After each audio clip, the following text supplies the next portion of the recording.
Señores, una congresista demócrata acaba de lanzar una advertencia contundente a Donald Trump. Al mismo tiempo hizo una promesa brillante a todos los demócratas. Y bueno, a cualquiera que aún crea en la transparencia, en la integridad de la política estadounidense. Sean bienvenidos a Políticamente en Desacuerdo. Señores, hoy veremos cómo Donald Trump recibe un bombazo brutal desde el Congreso de los Estados Unidos. Así que los invito a que se queden hasta el final de este video porque veremos los detalles más interesantes. Bueno amigos, si a estas alturas no sabían que Trump no tiene ni un gramo de integridad, es porque viven en una cueva. Estamos hablando de estafas con criptomonedas, cenas donde se paga por acceso político, jets regalados por países extranjeros, tratos turbios con multimillonarios y por supuesto una insurrección. Lo más grave de todo esto es que incluso expresidentes corruptos, como lo fue Richard Nixon, verían a Trump y dirían: amigo, tú sí que eres un delincuente. Y aunque muchos en Washington siguen teniendo miedo a querer decir la verdad en voz alta, no es el caso de la congresista Jasmine Crockett. Escuchen ustedes mismos. The first one, gutted medical research. Trump. Kidnapping Americans and sending them to foreign countries, aka deporting them. Trump. Driving us into a recession. Trump. Increasing the cost of everything. Trump. Waging an idiotic tariff war. Trump. Harming farmers. Trump. Ignoring the Constitution. Trump. Proposing to take away Social Security. Trump. Cutting health care. Trump. Firing government workers who keep our country safe. Trump. Encouraging an environment of hate and divisiveness. Trump. Thank you so much. Have to go through this kind of political theater because, listen, we all know what it is. That's why they hired everybody from Fox News, because all they trying to do is put on for a show. This is not the Apprentice show. This is supposed to be about the American people, and I want us to start to refocus our attention on the American people and stop demonizing every daggone person that ends up in custody of ICE. Ms. Crockett. I'm just curious, just to better understand your ruling, if someone on this committee then starts talking about somebody's bleach blonde, bad-built butch body, that would not be engaging in personalities, correct? A what now? Amigos, esta es una mujer fiera en la Cámara de Representantes y es un espectáculo de ver. En un momento donde los votantes demócratas están exigiendo luchadores reales, gente que quiera enfrentarse a la corrupción republicana, y especialmente la de Donald Trump, Jasmine Crockett sin duda es un soplo de aire fresco. No se esconde, no titubea, no se vende. Defiende sus convicciones, defiende al ciudadano común, el que está enfrentando los precios por las nubes, el que ve los salarios estancados, el que ve la discriminación, la pérdida de acceso a la salud. Y por supuesto que también está harto de la estupidez trumpista, ¿no? Ya venga de Trump o de alguno de sus imitadores. Jasmine Crockett, como la mayoría de los estadounidenses, ya tuvo suficiente. No fue lo único que hizo porque fue a una entrevista con MSNBC y dejó muy claro su postura. Donald Trump es un corrupto y cuando los demócratas recuperen la mayoría, tendrá consecuencias. Este clip es un poco más largo, así que los invito a que lo escuchen. Yeah, you went over all of the kind of sane things that this could be about, but I have found a lack of sanity from this administration. I have found them to be more decisive when it comes to making sure that they've got a good photo op. And so as far as I'm concerned, I doubt that there's anything of substance that she probably is over there to deal with. I doubt that she is going to decide to have a conversation about what happened to those two young people that worked for the Israeli embassy and talk about potential security measures that may need to be increased and cooperation. I doubt it is anything of substance. You just had a good photo op, and I think that that's probably all Kristi Noem is good for, is a photo op. All right, let's get to the tax breaks in President Trump's big, beautiful domestic spending bill. It's going to cost the government, what, about $4, maybe more, $5 trillion. It's going to cut Medicaid, other safety net programs by at least $700 billion. Studies show those tax breaks are going to increase income for the top earning households, and I mean the top, while reducing income for the poorest 10%. So if it passes, how does it affect your constituents? And what do you say to Republicans who claim this bill is all about fiscal responsibility? First of all, it's nothing but a transfer of wealth in a country in which, under the Biden-Harris administration, that wealth gap was actually starting to shrink because there were actual jobs that were being created. We saw through the CHIPS and Science Act that we ended up providing for opportunities for new high-tech manufacturing jobs. We also saw through the Inflation Reduction Act that there were so many opportunities around new green jobs. All we have seen out of this administration is that they have cut jobs, whether it was within the federal government or outside of the federal government. And what we've also seen is that they don't care about the people that are struggling the most, the people that believe in the American dream, that believe that they should be able to come from anywhere and still have an opportunity at prosperity. So beyond that, beyond the fact that it's just really a cruel bill, it's this idea that they are going to somehow be fiscally responsible when we know under the first Trump administration, they ran the national deficit up $8 trillion. And with this one bill, they want to raise the debt ceiling an additional $5 trillion. So here is the deal. If we have cut off everything that would help somebody, which doesn't sound like a very Christian thing to do, if we're going to do all of that, at least have something to show for it. They have nothing to show for it except for, again, those top earners being able to say, have their next trophy wife or buy their next yacht or get their next plane. That doesn't work for me, and that obviously does not work for my constituents. Let's talk about what President Trump did yesterday, giving the commencement address at West Point. Besides congratulating the graduating cadets, they got to hear the president veer off into his usual grievances and political attacks. Let's take a listen.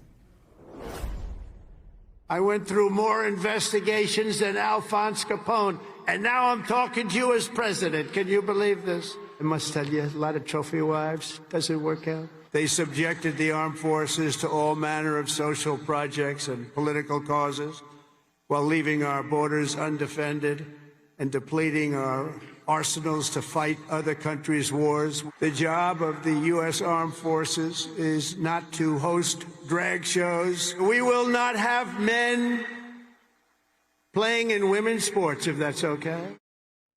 So, look, we are all used to Trump making campaign-style diatribes in, inappropriate settings. But what is your response to him doing it at West Point?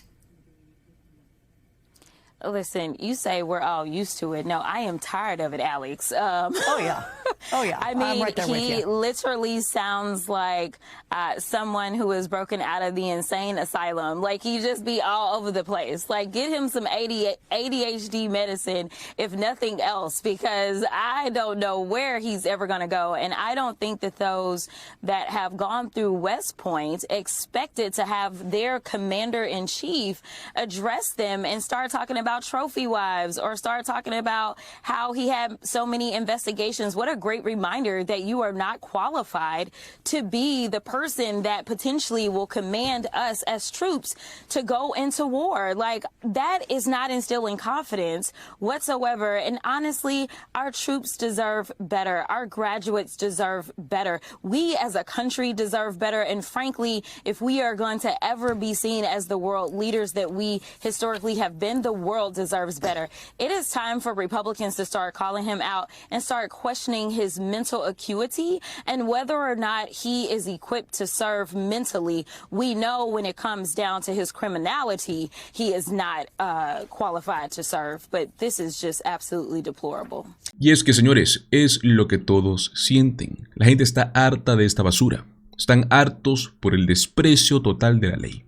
Hartos de la corrupción descarada.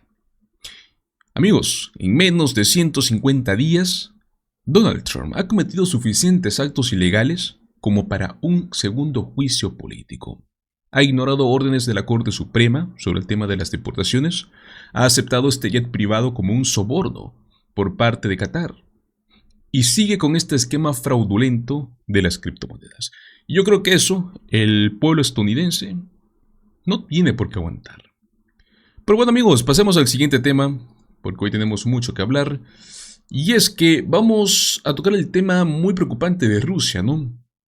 Donald Trump, al parecer, ha cambiado repentinamente este discurso sobre Putin. Ahora resulta que Putin está loco y que está, pues, asesinando a mucha gente. ¿Qué es lo que está pasando aquí? ¿Será que es una evolución real o se trata de una maniobra política? Antes de meternos de lleno, quiero que me acompañen a ver este fragmento donde podremos ver esta verdadera narrativa. NBC's Raf Sanchez is covering this story from London. Also with us, Peter Baker, chief White House correspondent for the New York Times and an MSNBC political analyst. And Joel Rubin was Deputy Assistant Secretary of State under President Obama and is currently author of the briefing book on Substack. Okay, Peter, how do you read the president's remarks today?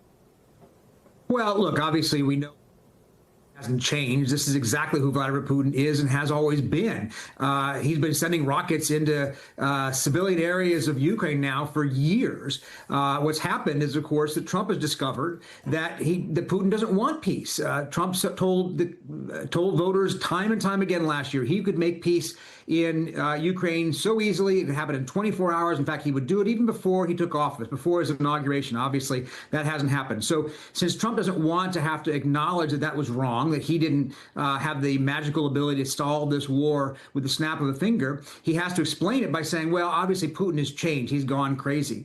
Look, the fact that he's feeling frustrated at Putin is, in fact, a turning point. This has been something we're seeing in the last few weeks where he's expressing more exasperation with Putin, more of a recognition, it seems, that Russia is not sitting there waiting to make peace, that Russia, in fact, was the aggressor in this war to begin with, something that the president hadn't acknowledged at first.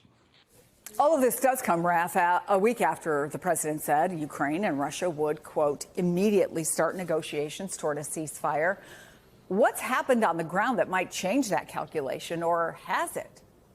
Yeah, Chris, what a difference a week makes, right? Last Monday, President Trump spent 2 hours on the phone with Vladimir Putin. He said it was an excellent discussion, and he came out of it saying that Ukraine and Russia were going to move immediately towards direct negotiations on a ceasefire. And a week on, none of that has happened. Instead, we have seen Russia unleashing some of the largest aerial bombardments on Ukraine since the beginning of the war. Over the weekend, according to Ukrainian officials, Russia firing some 700 missiles and drones at cities all across the country, including Kyiv. You look at some of the footage of Kyiv, and it looks like wartime London or something. You have searchlights scanning the skies for these incoming drones. You can see those are civilian houses that are on fire there. The Ukrainian government says at least 18 people were killed in that bombardment, including a number of children. And we should say, Chris, that some of these ballistic missiles are coming from North Korea. Some of these drones are based on Iranian design, and the Russians are firing them in much, much larger numbers now than they were before. And it is really not clear whether the Ukrainians are going to be able to keep up with this level of intense aerial attacks going forward. Now, the big question is whether President Trump's angry words yesterday are going to be backed up with actions. We have heard President Zelenskyy pleading with the United States to impose new sanctions on Russia. NATO allies in Europe are saying the same. So far, President Trump not committing to that. Chris. Raf Sanchez, thank you for that. So, Joel, assuming the president now believes that maybe Putin isn't the man he thought he was, what does this mean for negotiations, and what should it mean for U.S. strategy going forward? Yeah, Chris, it's great to be with you, and forgive me for chuckling a bit. It's as if Donald Trump finally got the memo. My God, did he just realize that Vladimir Putin is unjustifiably attacking Ukraine?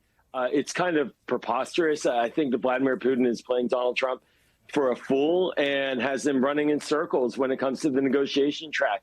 And there's only one direct way to stop this, and that is to get tough on Putin. That is for the United States to realign ourselves with our allies in NATO, to share intelligence in a way that is not threatened every other week if the president doesn't like what Volodymyr Zelenskyy of Ukraine says, to coordinate with the Ukrainian military, and to offer up supply. And that's the key thing that Roth mentioned. There needs to be clarity that we are going to continue to supply Ukraine's military indefinitely in order to put pressure back on Vladimir Putin. I fear that that is a bit of the squeeze that Putin is hoping for with these heavy bombardments and drone attacks, that maybe we'll just stop supplying Ukraine, then he'll get the advantage. But that all needs to make itself clear, and that's how we get this realigned and back onto a potential diplomatic path. So, Peter, let me play some more from exactly what the president had to say about what he thinks happens now. You mentioned you're unhappy with President Putin. You've talked before about putting more sanctions on Russia. Is that something you're considering more seriously? Absolutely. He's killing a lot of people. I don't know what's wrong with him. What the hell happened to him, right? He's killing a lot of people. I'm not happy about that. So you know Russia well. You worked in Moscow for years. First, Putin killing people isn't new. Do you think any of what the president is saying, even the threat of sanctions, will in any way change Putin's strategy going forward? What might be something that would get this headed in a different direction? Yeah, I mean, you're right. I've covered Putin now for 25 years. He hasn't changed. This is exactly who he is. He's always killed people. It used to be in small numbers, and now in the last 3 years, it's been increasingly in larger numbers. And he sees that to the advantage of Russia. And he will only make a deal if he sees it to the advantage of Russia. I think to Joel's point, Putin's calculation here is that the United States won't, in fact, continue to ship arms to Ukraine. In fact, may even cut off intelligence help, which has been very critical to the Ukrainian Defense Force's ability to fend off their invaders. He is gambling that Trump gets tired of this. He gets impatient with this. And as Trump himself has said, walks away. If he walks away, does that mean he walks away from peace talks, or does he walk away from Ukraine altogether? Putin's gamble is he walks away from Ukraine altogether, and that Russia then has the ability to make much more significant gains on the battlefield while Trump has decided he's not going to be involved anymore. I mean, these attacks, Joel, as you know, on Ukraine are devastating. We saw the impact. We heard about children being killed, but you don't gain territory with missile strikes. In fact, the Washington Post put it this way today. Over the past year, Russia has taken only 0.6% of additional Ukrainian territory at the cost of 1,500 killed or wounded per day. That's according to current and former Western officials. The Wall Street Journal says Trump told European leaders he thinks Putin thinks he's winning. Is he? It sure doesn't look like it on the ground, but what he is doing is terrorizing the Ukrainian people, to your point in this data. Look, Vladimir Putin can't take Ukraine militarily at this moment. But as we're discussing, over time, if he gets the signals like he's been getting from President Trump and his team that we're not really backing Ukraine militarily, he may very well get there. And so now he's puncturing, he's pushing, he's terrorizing Ukraine civilians, trying to soften them up, trying to defeat their will. Clearly, they have strong will in Ukraine, and that's really what's made the difference in this war. But, this is a period where maybe he can't get the ground, but he can certainly harm the Ukrainian people's feelings and sentiment. And I think that's what we're witnessing right now. And Peter, we barely mentioned the third person in all this. At the same time that Trump was admonishing Putin, the president also went after Volodymyr Zelenskyy, writing that everything out of his mouth causes trouble. That, of course, came after Zelenskyy put out a message insisting that America's silence only encourages Putin. Do you have a sense of, or what is the White House sense of the relationship between Trump and Zelenskyy right now? Well, look, Trump doesn't like Zelenskyy. Let's be honest about that. That's always been the case. He has a long-time fixation on Ukraine that was fed by people around him that follows the train of thought that Russian propaganda has put out, which is that Ukraine was the one that was interfering in the 2016 election against Trump, not Russia for Trump. And basically, this goes back now 8 years. So in his mind, Ukraine is a corrupt country. Ukraine, in fact, isn't really even a viable independent state. Trump has long bought into the Russian line that Ukraine doesn't, in fact, have a history of independent identity, that in fact it is a vassal, if you will, of Russia. And so, yeah, he doesn't think very highly of Zelenskyy. Zelenskyy has played Trump a little bit more cautiously in the last few weeks since that meltdown in the Oval Office, along the lines that European allies have advised him, trying not to poke the bear too much, not to anger Trump too much. But there's no love lost there by President Trump for President Zelenskyy. So I think even as he's criticizing President Putin, which is a new thing, really, he feels a need to sort of both sides it and make sure to also say. Ok, amigos, Donald Trump dice que no sabe qué le pasó a Putin.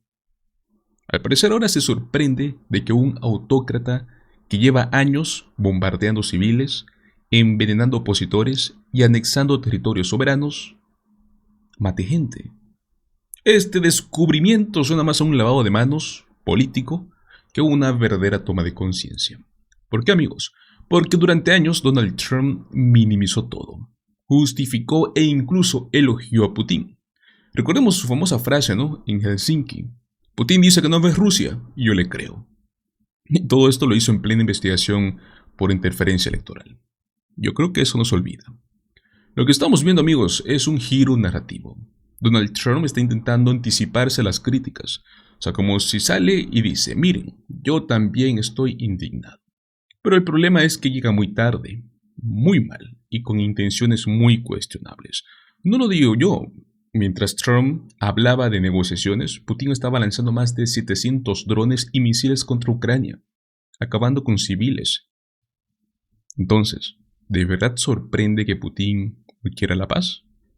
Sé que algunos dirán, bueno, al menos ahora lo critican. Claro, pero amigos, eso es como si el capitán del Titanic dijera, quizás deberíamos haber evitado el iceberg, ¿no? Luego de chocar. Lo importante no es solo lo que dice ahora, sino cuándo y por qué lo dice. No podemos ignorar este historial de apapachos diplomáticos que Donald Trump le ha dado a Putin. Tampoco los ataques constantes contra Zelenskyy y al apoyo estadounidense a Ucrania. Y ojo, amigos, que él sigue criticando a Zelenskyy, ¿no? O sea, ni siquiera ahora, cuando admite que Putin está matando gente, deja de atacar al líder de un país invadido. Donald Trump no es un recién iluminado. Este supuesto cambio de postura es oportunista, no es sincero. Lo más grave es que con sus declaraciones sigue debilitando la posición de Ucrania y sigue alimentando la narrativa que favorece a Rusia. Pero bueno, ¿qué opinan ustedes? ¿Creen que Trump de verdad cambió de opinión sobre Putin? ¿O piensas como yo que esto tan solo es un truco político más? Los invito a que me dejen sus opiniones en la caja de comentarios. Como siempre, muchísimas gracias por acompañarme hasta el final. Recuerda, dale like, compártelo con tus amigos y suscríbete a nuestro canal. Políticamente Desacuerdo. Nos vemos en el próximo video. Hasta luego.